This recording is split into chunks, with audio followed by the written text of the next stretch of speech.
بسم اللہ الرحمن الرحیم۔ السلام علیکم ناظرین، تقسیم ہند سے پہلے کی بات ہے کہ لائل پور کے ایک گاؤں میں بہت عجیب واقعہ پیش آیا۔ لائل پور یعنی موجودہ فیصل آباد کے ایک گاؤں فاضل پور، جس کی مثالیں لوگ دیا کرتے تھے۔ یہ اپنی نوعیت کا عجیب گاؤں تھا جس میں موجود تمام گھروں کے دروازے نہیں تھے۔ وجہ یہ تھی کہ وہاں پچھلے کئی سالوں سے ایسا واقعہ ہی نہیں ہوا کہ جس سے لوگوں کے جان یا مال کا نقصان ہوا ہو۔ لوگوں کے مال مویشی دوسروں کے کھیتوں میں چرتے پھرتے رہتے تھے اور شام کو اپنے گھروں میں واپس چلے جاتے۔ اگر گاؤں میں کسی کی شادی ہوتی تو پورا گاؤں سجایا جاتا اور کسی کی غمی میں بھی سب شریک ہوتے۔ اسی گاؤں میں ایک معروف زمیندار نواب چاند رہتا تھا۔ یہ کاشتکار ہونے کے ساتھ ساتھ ایک انگریز کمشنر کا منشی بھی تھا۔ تمام گاؤں والے منشی نواب چاند کی بہت عزت کیا کرتے تھے۔ ایک دفعہ منشی کی بیٹی رانی کپاس کے کھیت میں کپاس چن رہی تھی کہ ایک بہت عجیب واقعہ پیش آیا۔ کسی نامعلوم آدمی نے اچانک رانی کے اوپر ایک نشہ آور کپڑا پھینک دیا۔ اسی سے پہلے کہ رانی مڑ کر پیچھے دیکھتی، وہ بے ہوش ہو چکی تھی۔ اس ملعون شخص نے رانی کو زیادتی کا نشانہ بنایا اور داغدار کیا، جبکہ وہ کھیت کے درمیانی حصے میں موجود تھی جہاں کسی کی آمد و رفت نہ تھی۔ کافی دیر بعد رانی کو ہوش آیا اور وہ نیم برہنہ حالت میں تھی۔ اس کے آدھے کپڑے پھٹ چکے تھے اور اس سے اس بات کی بھنک لگ گئی تھی کہ اسے زیادتی کا نشانہ بنایا گیا۔ رانی کا جسم سر سے لے کر پاؤں تک پسینے سے شرابور تھا اور وہ پریشان تھی کہ اب کیا کیا جائے۔ اس کے دل میں خیال آیا کہ وہ اپنی نس کاٹ لے، مگر پھر اس نے سوچا کہ وہ اپنے والد کی اکلوتی اولاد ہے، یعنی وہ جانتی تھی کہ اس کا والد منشی اسی کے سہارے زندہ ہے۔ ماں کی وفات کے بعد باپ اور بیٹی ہی ایک دوسرے کا سہارا تھے۔ اچانک رانی کی نظر نیچے کپاس کے کھیت میں جب پڑی تو اسے سونے کے سکوں پر نظر پڑی اور ساتھ ہی ایک تحریر موجود تھی۔ رانی نے تحریر پڑھی جس پہ لکھا ہوا تھا کہ مجھے لطف اندوز کرنے کا بے حد شکریہ۔ یہ میری زندگی کا یادگار گھنٹہ تھا، اس لیے میں اس کی رقم بھی ادا کرنا چاہتا ہوں۔ یہ سونے کے سکے ہیں۔ رانی کو اب کچھ سمجھ نہیں آ رہی تھی کہ وہ اب کیا کرے، کیونکہ ایسی حالت میں انسان کو نہیں معلوم ہوتا کہ وہ اب کیا کرے۔ اس نے کپاس کے پتوں سے اپنا جسم لپیٹا اور گھر جانے کی بجائے سیدھا جناب علی قاضی کے پاس جا پہنچی، یعنی قاضی کی عدالت میں جا پہنچی۔ اس زمانے میں ظاہر بات ہے قاضی ہوا کرتے تھے اور ان کی عدالتیں لگا کرتی تھی۔ وہ اپنے باپ کا سامنا نہیں کر سکتی تھی۔ وہ جانتی تھی کہ اگر اس کا باپ اسے اس حالت میں دیکھے گا تو شاید وہ زندہ نہ رہ سکے۔ وہ قاضی کے پاس پہنچی اور اسے کہنے لگی کہ اس گاؤں کی لڑکی پر بہت بڑا ظلم ہوا ہے اور اگر سورج غروب ہونے سے پہلے مجرم کو نہ پکڑا گیا تو ایک اور بہت بڑا ظلم ہو جائے گا، یعنی وہ اپنے آپ کو قتل کرنے کا سوچ رہی تھی، خودکشی کرنے کا۔ قاضی نے جب رانی کو اس حالت میں دیکھا تو غصے سے کانپنے لگا۔ رانی نے وہ تحریر اور سکے اس کے سامنے رکھ دیے اور قاضی نے فوراً حکم دیا کہ گاؤں کے سارے مردوں کو عدالت کے احاطے میں جمع کیا جائے۔ جناب علی کچھ ہی دیر بعد گاؤں کے تمام مرد عدالت میں جمع ہو گئے اور پھر اسی دوران ایک ماہر شناسی کو بھی بلایا گیا، یعنی شناسی اس کو کہتے ہیں جو تحریر وغیرہ لکھتا ہے اور ایک چیز کو شناخت کر سکے۔ شناسی کو بھی بلایا گیا جو تحریر کی لکھائی کی شناخت کر سکے۔ شناسی نے سب کی لکھائی چیک کی لیکن کسی کی لکھائی اس تحریر سے میچ نہ ہوئی۔ رانی کا باپ بھی اس عدالت میں جب پہنچا تو چیخ چیخ کر کہنے لگا کہ گاؤں والوں، آج تمہارے مر جانے کا موقع ہے۔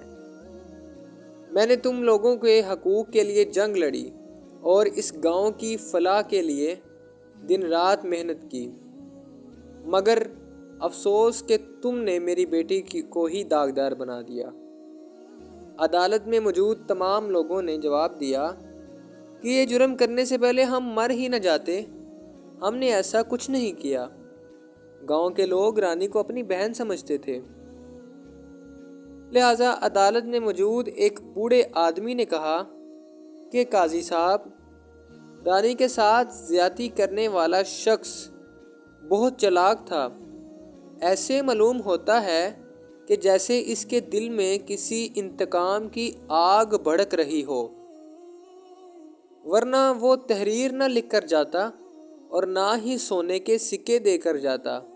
بھلا جرم کر کے کون ایسا اپنا سرنگ دیتا ہے؟ قاضی نے منشی سے پوچھا کہ گاؤں میں تمہارا کسی سے کوئی جھگڑا تو نہیں؟ جس پر منشی نے بتایا کہ ایسا کچھ نہیں، میں نے زندگی بھر میں کبھی کسی سے بحث نہیں کی اور نہ ہی کبھی بھی کسی کا دل دکھایا ہے۔ سونے کے سکوں کو دیکھ کر قاضی کے دماغ میں ایک ترکیب آئی۔ بہت دیر تک خاموشی چھا گئی۔ بہت دیر تک خاموش رہنے کے بعد سپاہیوں کو قاضی نے حکم دیا کہ پانی کا ایک بڑا برتن سامنے لایا جائے، اس پانی کو آگ کے اوپر گرم کیا جائے۔ میں دیکھتا ہوں کہ جب مجرم کو کھولتے ہوئے پانی میں ڈالا جائے گا تو وہ اپنے جرم کا اقرار کیسے نہیں کرے گا۔ عدالت میں موجود تمام لوگ کانپنے لگے، کیونکہ جب قاضی نے کہا کہ سب کو گرم پانی میں گرم کیا جائے گا اور جلایا جائے گا تو سب لوگ کانپنے لگے اور قاضی سے التجا کرنے لگے کہ خدا کی قسم، ہم نے یہ گناہ نہیں کیا، لہٰذا ہم پر ایسا ظلم نہ کیا جائے۔ پھر ایک بڑے گیلن میں پانی کو آگ کے اوپر گرم کیا گیا۔ قاضی نے حکم دیا کہ عدالت میں موجود تمام لوگ ایک قطار بنا لیں، ایک قطار میں کھڑے ہو جائیں، اور یہ سنتے ہی گاؤں کے مرد حضرات کی چیخیں نکل گئی، کیونکہ انہیں اپنی موت اپنی آنکھوں کے سامنے نظر آ رہی تھی۔ ایک بوڑھا آدمی آگے بڑھا اور کہنے لگا کہ قاضی صاحب، آپ ہمیں گرم پانی میں ڈالنے کی بجائے سیدھا آگ میں ہی ڈال دیں۔ ہم نے کہا کہ ہم بے قصور ہیں تو گاؤں والوں پر ظلم کرنا ہے تو پھر ان کو سیدھا آگ میں ہی ڈال دیا جائے۔ قاضی نے قطار میں کھڑے مردوں کو گننا شروع کر دیا اور سپاہی سے کہا گیا کہ وہ سونے کے سکے لے آئے۔ جب سکے آئے تو قاضی نے انہیں کھولتے ہوئے پانی میں ڈالنا شروع کر دیا۔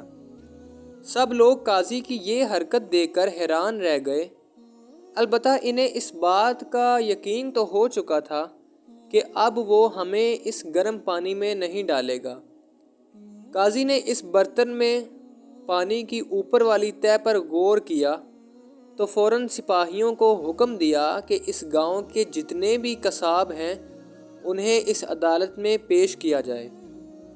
سپاہی یہ جانتے تھے کہ اس گاؤں میں صرف 2 ہی قصاب ہیں جو پہلے سے ہی اس قطار یعنی اس عدالت میں موجود تھے، جو قاضی کے کہنے پر بنائی گئی، یعنی جب قاضی نے اعلان کیا کہ سب لوگوں کو بلایا جائے تو عدالت بنی۔ دونوں قصاب کو آگے لایا گیا جن میں سے ایک کا نام بشیر تھا جبکہ ایک کا نام مولوی اختر تھا۔ قاضی نے گاؤں والوں سے سوال کیا کہ آج کس نے دکان نہیں کھولی؟ تو جناب گاؤں کو یہ معلوم تھا کہ مولوی اختر جمعہ کے دن دکان نہیں کھولتا، جبکہ بشیر سارے دن ہی دکان کھولتا ہے۔ اسی دوران قاضی نے بشیر کو حوالات میں بند کر دیا اور سپاہیوں کو سختی سے حکم دیا کہ اس کو تب تک مارتے رہو جب تک یہ اپنے جرم کا اعتراف نہ کر لے۔ سب گاؤں والے حیران تھے کہ قاضی نے مجرم کی شناخت کیسے کر لی۔ قاضی نے کہا کہ جب میں نے ان سکوں کو پانی میں کھولتے ہوئے دیکھا تو اس پر گوشت کی چکنائی کی طے بن گئی، لہٰذا میں سمجھ گیا کہ یہ سکے اس شخص کے ہاتھ میں سے آئے ہیں جس نے یا تو تازہ کوئی جانور ذبح کیا ہو یا کوئی قصاب ہو۔ تصدیق کے مطابق گاؤں میں آج کوئی جانور ذبح نہیں کیا گیا، تو مولوی اختر ویسے ہی جمعہ کے دن دکان بند رکھتا ہے، جبکہ بشیر کسائی کی دکان کھلی تھی اور اسی نے منشی کی بیٹی کو زیادتی کا نشانہ بنایا ہے۔ اس نے گوشت والے ہاتھوں سے ہی جیب میں سکے ڈالے اور وہاں کھیت میں رکھے۔ جب یہ رانی کا پیچھا کرتے ہوئے کھیت میں جا پہنچا تو اس کی دکان بند پائی گئی۔ آخرکار اس قصاب نے اپنے جرم کا اعتراف کر لیا، تو لہٰذا اسے دردناک اور عبرتناک سزا دی گئی۔ سپاہیوں نے اسے پکڑ کر اسی کھولتے ہوئے شدید گرم پانی میں ڈال دیا اور سب گاؤں والوں کو اس کی حرکت کا انجام دیکھنا پڑا۔ لہٰذا پھر فاضل پور میں جناب دوبارہ ایسا واقعہ نہ پیش آیا۔ اب یہ واقعہ پیش آنے کے بعد دراصل منشی اپنی رانی کے رشتے کو لے کر پریشان تھا، کیونکہ رانی کی منگنی ٹوٹ چکی تھی۔ رانی کا منگیتر اسے اس بات پر نہیں اپنانا چاہتا تھا جو صورتحال بن چکی تھی، لہذا صورتحال کے مطابق قاضی نے رانی کا رشتہ اپنے بیٹے کے لیے مانگ لیا۔ منشی نواب چاند نے خوشی سے اور عزت کے ساتھ اپنی بیٹی رانی کو گھر سے رخصت کیا اور پھر رانی نے بھی اپنی نئی زندگی کا آغاز کیا۔ ناظرین اکرام اور پیارے پیارے دوستو، اس کہانی سے ہمیں یہ ثابت ہوتا ہے کہ اگر کوئی انسان ایسا جرم کرتا ہے تو اس کی سزا ضرور ملتی ہے، چاہے وہ جتنا ہی کیوں نہ چھپ جائے۔ ناظرین، آپ سے گزارش ہے، ایسی سبق آموز کہانیاں اور واقعات سننے کے لیے ہمارے اس چینل کو سبسکرائب کر لیں اور بیل آئیکن کو ضرور پریس کر لیں۔